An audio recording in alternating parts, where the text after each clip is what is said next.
নমস্কার, জয় মাতারা। আমি অ্যাস্ট্রো হিমাংশু ভাগ্যের দুয়ার থেকে আপনাদেরকে জানাই আন্তরিক শুভেচ্ছা, ভালোবাসা। আজ আমি যে প্রেডিকশানটি করতে চলেছি, জাতকেরা হলে ডান হাতটিকে দেখুন আর জাতিকারা হলে বাঁ হাতটিকে দেখুন। এইটা হচ্ছে আমাদের বুধের আঙুল, আর এই বুধের নিচের দিকে এটা হচ্ছে বুধের ক্ষেত্র। তা বুধের ক্ষেত্রে যদি দুটি সমান্তরাল একই রকম যদি দুটি বিবাহ রেখা থাকে, তাহলে এই সব জাতক জাতিকাদের বিবাহিত জীবন খুব সুখের হয়। এরা মনের মতন লাইফ পার্টনার, জীবন সঙ্গী সঙ্গিনী পেয়ে থাকে এবং এদের দাম্পত্য জীবন খুব সুখের হয়। কিন্তু একটা জিনিস লক্ষ্য করতে হবে, এই সমান্তরাল যে দুটি সুন্দর বিবাহ রেখাটি আছে, এই বিবাহ রেখাটিতে যেন কোনো শাখা রেখা দ্বারা এই বিবাহ রেখাটি যেন কাটা না থাকে।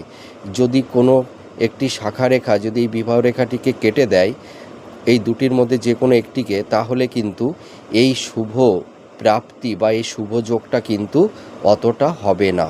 তা আপনারা মিলিয়ে দেখুন এই প্রেডিকশানটি কতটা ম্যাচ করছে। নমস্কার, জয় মা তারা।